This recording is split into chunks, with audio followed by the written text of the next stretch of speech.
that introduction, and thank you for having me as a part of the this instruction course and an early morning session. So I'm going to talk about the pearls for an effective pediatric eye exam. So one of the important things, in any pediatric ophthalmology is being able to get to the right diagnosis. And there are certain hurdles which come in the way, and I'll talk about how we can overcome those hurdles. So for example, to begin with, it's important the informant. So the informant is not the child himself mostly, but you can ask them the questions too. But you need to make sure it's somebody who's with the child. So it may not be. It's always not the mother who's with the child. It could be the grandmother, could be the maid, could be anybody else. So make sure you ask them. Complaints, of course, they're sometimes not very clear, again, because the informant is somebody who's not the patient himself. But yes, if you ask direct questions and if you ask the child in a simple language, very often the child would also tell you the exact complaints that they have. And for the duration of complaints, you could always look at photographs, particularly for things like squint or cataract, where you're suspecting in the past, since when this is there. In terms of the family history, very often the siblings and all may appear to be very normal, or they may say that no, that's not in the other child. But you must always ask to examine, because the parents may be comparing the two children and finding one to be normal as compared to the other, but that the other child could also be presenting with a similar complaint overall.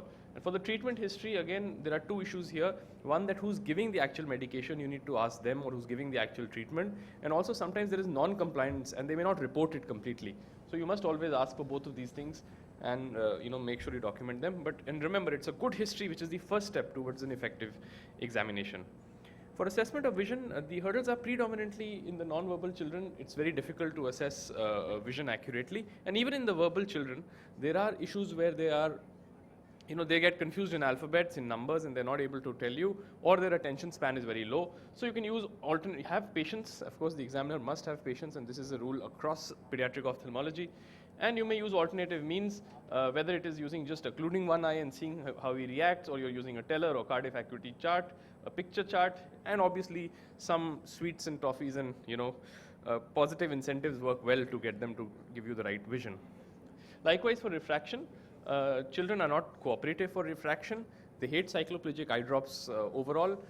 They're not cooperative for autorefractors. You can't often do a PMT or an acceptance in them. It is time taking. So again, you need to have patience. You need to do a refraction. Retinoscopy is the gold standard, and it continues to remain for children. You have to be able to do a good refraction. You can use portable autorefractors in a dark room, in the parent's lab. The child is most comfortable. Again, you can use an incentive. Repeat, so that you're sure that your readings are correct. For things like head posture or external examination, the child sometimes will get conscious and correct it himself. So do examine when they're entering the room or when you're talking to the parents and they're at their relaxed value, because that's when you can make out what the true head posture is. Very often the parents will correct the head posture, because they don't want the child to be looking different in front of you. For ocular alignment, the children will often not be cooperative, particularly for measurements of squint, or they'll be they'll start to cry, and then it's very difficult to assess, or they close their eyes. So again, things like the Bruckner's reflex is very helpful, where you look at asymmetry of the red reflex in both the eyes. You can do a Hirschberg, a Krimsky, and the little older children, you can get to do a very effective prism bar cover test as well if you want to get an exact measurement of the ocular alignment. For things like cataract, when you want to look at the lens, again, a distant direct ophthalmoscopy is important because they may not cooperate for a slit lamp examination. Distant direct, there are certain photo screeners which are also available now. You can use a portable slit lamp. If you do, I often have this with me. So these are ways that you can overcome that. Any media opacity is very often very easily visible usually in these ways. Let's look at the next, which is the fundus exam. So we're just moving a step back now to the fundus. And again, the children are often uncooperative. You can't use, for very young children or premature children, when I'm doing ROP screening and all, you can't use the same dilating drops or the mydriatic drops that we use for the little older children. So you do need to, one, of course, use the indirect ophthalmoscope. You must know how to use this effectively. I do use a smart scope, a digital ophthalmoscope, and sometimes to show the parents that finding is also important, that the disc is looking yellow, for example, or there are some changes in the retina. And you have to use sometimes diluted eye drops. So you now have even commercially available diluted eye drops available for small, very young children. Intraocular pressure in children is a difficult task. Again, one, because they're uncooperative, it is variable, and if you're doing it even under examination under anesthesia, sometimes you get a very variable reading. But you need to know, do we really need to know the intraocular pressure? There are many situations you don't routinely require it. But if the child is on steroids for some reason, or if the child is showing signs of what is the pediatric glaucoma, you should do it. And you could use tools like the Perkins tonometer, you could use a tonopen, you can use the eye care tonometer. And even though that's a contact one, it's a very quick one, and most children get it done. And of course, EUA, or examination under anesthesia, is the last option that you have.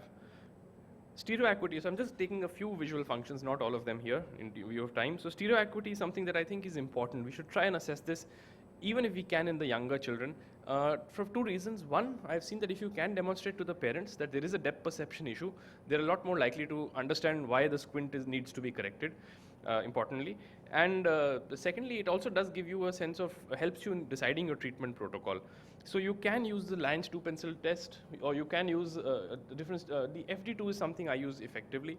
Since it's in real depth and the child can often understand, I take them close, show them what they need to tell, and then I get them back and they try and do a stereo acuity assessment there. Of course, in the very young children, it wouldn't work, but in the slightly older children, this is one thing that you can do. Likewise, for the Ishihara charts, for example, for color vision, you can use the Ishihara charts. You can ask them to do the tracing on the illiterate part of the charts. And even for the contrast sensitivity, there are some contrast charts now that are available with pictures, or you can use the gratings for that.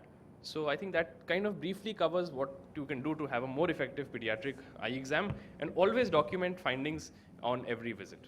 Thank you. Thank you,